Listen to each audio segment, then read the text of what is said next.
Hello friends, मैं अखिलेश शर्मा। जैसे कि मैंने पिछले वीडियो में बताया था कि जो कोर्स अटेम्प्ट था वो मैंने उसमें ऑनलाइन किया था कोचिंग। और ऑनलाइन कोचिंग किया तो उसमें काफ़ी फ़ायदा भी मुझे मिला था क्योंकि बेस हमारा पहले क्लियर हो चुका था। अब क्या था कि जैसे कि नींव तो भरी है, उस पर क्या मकान बनाना है। और वो क्या था कि ऑनलाइन कोचिंग किया तो वहाँ पर क्या मुझे जूलॉजी, बॉटनी, केमिस्ट्री, फिजिक्स वहाँ पर सारी क्लासेस मिल गई मुझे। अब वो क्या था कि सब जैसे पहले बायो में दिक्कत थी, वो भी दिक्कत नहीं रही। और फिजिक्स भी आने लगी थी, केमिस्ट्री भी तो वो भी आने लगी थी।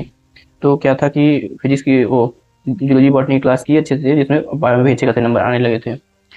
तो बाकी फोर्थ अटेम्प्ट में पूरा ईयर अच्छे से गुजरा। और लग भी रहा था कि इस बार तो कोई चांसेस है ही नहीं जो किसी वजह से मैं रुक जाऊँ। लग रहा था कि मैं इस बार क्लियर कर दूंगा, कोई प्रॉब्लम नहीं है क्योंकि हमारे मॉक टेस्ट दे रहा था, उसमें भी अच्छे खासे नंबर आ रहे थे। मॉक टेस्ट में प्रैक्टिस भी बहुत अच्छे से की थी हमने। तो अब था कि लास्ट टाइम आ रहा था जब रिवीजन का टाइम होता है। वो बहुत वो सही टाइम होता है जहाँ पर मतलब अपने जो नंबर होते हैं उनको इंक्रीमेंट कर सकते हो, उसमें बूस्ट कर सकते हो उनको थोड़ा। जो लास्ट टाइम का रिवीजन रहता है, वहीं पर हमने गलती कर दी। हमने क्या किया कि लास्ट का जो टाइम होता है वहाँ पर मैं थोड़ा इधर उधर अपने फ्रेंड सर्कल में घूमने में लग गया, जिस वजह से क्या हुआ कि वो थोड़ा प्रॉब्लम हो गई वहाँ पर। अभी क्या था कि एग्ज़ाम हुआ, इसमें 552 नंबर आया। उसके बाद मैं काउंसलिंग करवाई। काउंसलिंग में क्या हुआ कि मुझे एमबीबीएस तो कोई चांस ही नहीं था। तो हुआ बीएमएस कॉलेज मुझे मिल गया। अभी बीएमएस कॉलेज मिला था ये डी वाई पाटिल, महाराष्ट्र में। D Y Patil university Maharashtra में वो मिल गया मुझे। लेकिन मैं सोच रहा था कि या तो मुझे यूपी में, उत्तर प्रदेश में मिल जाए, या फिर जो है कि मैं जो है अ, या फिर एमबीबीएस के लिए आगे सोचता हूँ, फिर नेक्स्ट फिर से प्रिपरेशन करता हूँ। तो फिर क्या किया कि मैंने जो है उसको छोड़ दिया। अब तो छोड़ दिए तो फिर घर से तो एकदम कहर हो गया। वो घर वाले बहुत डांटे कि तुमने बीएमएस वाला तुमको मिला, क्यों छोड़ दिया तुम। तो बहुत डांट पड़ी मुझे घर से। फिर हमने उनको कैसे भी कन्विंस किया कि चलो कोई बात नहीं, ये अभी बीएमएस छोड़ दिए लेकिन इस बार तैयारी करेंगे, तो अभी इतना नंबर आया तो आगे अच्छे से तैयारी करेंगे तो निकल जाएगा इस बार। तो वो लोग भी कहने लगे कि चलो अब क्या ही कर सकते हो, जो अब जो हो गया, ठीक है, एक बार और देख लो। तो उसके बाद में फिर ये फिफ्थ अटेम्प्ट लेना था मुझे, फिर ड्रॉप लेना था। तो मैं फिर से लग गया, फिर से ऑनलाइन बैच ले ली और क्लास करनी शुरू करी। क्लास किए और सब कुछ बढ़िया से क्लास। और जूलॉजी बॉटनी वैसे ही से मॉक टेस्ट वगैरह भी दिए। तो अब फिफ्थ अटेम्प्ट में क्या था कि मतलब सब कुछ सही चल रहा था बढ़िया से। मॉक टेस्ट वगैरह भी उसमें भी अच्छे खासे नंबर आ रहे थे, सब कुछ सही चल रहा था। अभी फिफ्थ अटेम्प्ट के 2025 वाला जो ये एग्ज़ाम था, इसको जब देना था, तो हालांकि मैंने डिसाइड पहले से कर रखा था अब इसमें जो होगा वो लास्ट होगा। इसके बाद में मैं फर्दर प्रिपरेशन नहीं करूँगा। मैंने डिसाइड कर लिया था कि ये यही लास्ट होगा। मैंने मेहनत की, अच्छे से मेहनत की बढ़िया से। और सब कुछ अच्छा जा रहा था।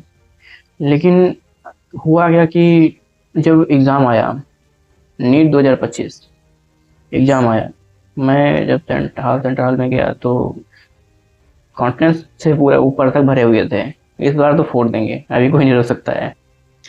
लेकिन जब पेपर ओपन किए उसको, उसके बायो सॉल्व करने शुरू की, बायो किए, तो बायो से ही काफ़ी मतलब वो लगने लगा था कि बायो अच्छी खासी है। लेकिन चलो पता नहीं, बायो तो हो गई हमारी। बायो उसमें मतलब काफ़ी लेंदी बायो भी थी। तो हमने कहा चलो कोई बात नहीं, बायो लेंदी है कोई दिक्कत नहीं, वो तो मतलब हर साल ऐसा ऐसा होता है, हर ईयर होता है। तो और बाकी केमिस्ट्री और उधर फिजिक्स वो सही रख देते हैं, तो पेपर इसी तरीके से होगा। लेकिन जब बायो के बाद में फिर एक तो पीछे के जो क्वेश्चन बायो के थे वो काफ़ी धीरे धीरे टफनेस की ओर बढ़ रहे थे। उसके बाद में जब केमिस्ट्री पे आए तो पता नहीं एकदम मतलब ऐसा लग रहा था जैसे मेरा दिमाग शून्य पड़ गया एकदम। तो हालांकि सर बाद में जब रूम पर आया तो उसको काफ़ी क्वेश्चन मिलाए थे उसको। तो खुद ही नहीं समझ में आया था कि यार ये मुझसे कैसे क्वेश्चन छूट गए, ये नहीं छूटना चाहिए था, ये मुझसे कैसे हो गया, ये कैसे गलत हो गया, जबकि ऐसा कुछ नहीं होना चाहिए था। मुझे पता नहीं वहाँ पर पेपर देख कैसा क्या हो गया कि केमिस्ट्री और फिजिक्स फिजिक्स तो चलो मतलब टफ ही थी, लेकिन केमिस्ट्री के भी क्वेश्चन नहीं हो पाया हमसे, और एकदम ब्लैंक हो गया दिमाग। तो हालांकि बहुत मैंने कोशिश करी उसको कि एकदम अपने दिमाग को, अपने ब्रेन को एकदम शांत रखने का काम लेकिन किया जा रहा था, लेकिन दिमाग में बहुत सारे एकदम से ख्याल आ। एक्चुअली था क्या कि जब मैंने पेपर को देखा, उसको सॉल्व करना शुरू किया, तो एकदम से हमारे दिमाग में बहुत सारी चीज़ें एकदम से एक साथ चलना शुरू हो गई।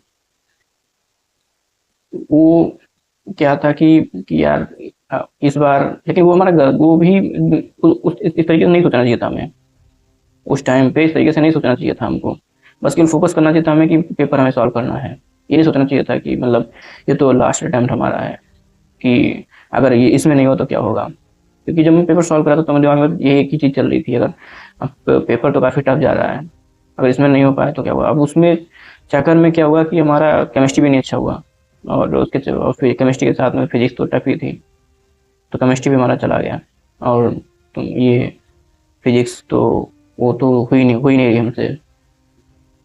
कुछ क्वेश्चन फिजिक्स के भी हुए अच्छे खासे आते हुए क्वेश्चन, वो एकदम बार बार पढ़ना पड़ रहा था, एकदम कंसंट्रेट ही नहीं हो पा रहा था क्वेश्चन पे हमारा दिमाग। फिर जो केमिस्ट्री उस क्वेश्चन सॉल्व कर रहे थे, तो एक क्वेश्चन बार बार में एक बार पढ़े, दो बार पढ़े, एकदम उसको कंसंट्रेट नहीं कर पा रहे थे। तो ये चीज़ है, केमिस्ट्री फिजिक्स हमारी उसमें वो चली गई।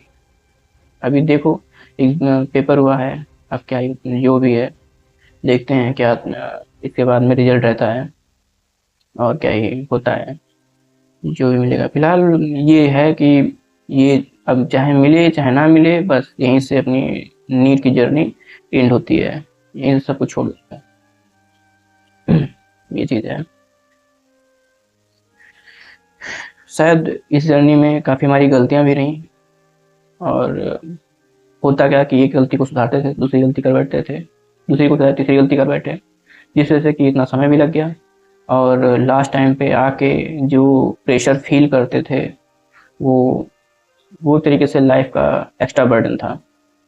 अगर पहले से अगर सही से अगर फोकस किए होते अपनी पढ़ाई पे, या जो गलती मैंने की थी, जैसे कि मैंने उधर वो 2 महीने जो ख़राब किए इस तरीके से, या फिर ये पहले क्या था कि प्रैक्टिस कम की, तो इस तरीके से ये कुछ चीज़ें होती हैं जो नहीं होनी चाहिए थी। और लास्ट में क्या हुआ, अभी जब पेपर टफ आ गया तो एकदम से दिमाग में बहुत सारी चीज़ें एकदम से चलने शुरू हो गई। पेपर सॉल्व कर रहा था, और जिस वजह से वो ये पेपर चला गया। और ऐसा नहीं है, ऐसा टफ था, हाँ टफ था, तो वो तो सबसे टफ होता है। अगर ब्रेन को, अगर अपने दिमाग को शांत रख के अगर पेपर सॉल्व करते, तो शायद इससे बेटर कर सकते थे, और भी कर सकते थे अच्छा। फिर उसके बाद में घर आया तो मैं खुद सोच रहा था कि ये क्वेश्चन कैसे छूट गया मुझसे, ये केमिस्ट्री का, ये ऐसा नहीं होना चाहिए था। ये चीज़ है। अभी देखते हैं अभी रिजल्ट क्या रहता है, उसके बाद में डिसाइड होता है कि लाइफ अब किधर जाएगी। अगर पेपर जो 2025 का पेपर जब सॉल्व किए होंगे जो लोग, अगर उनके साथ भी ऐसा हुआ होगा तो कमेंट करके ज़रूर बताइए। थैंक्स।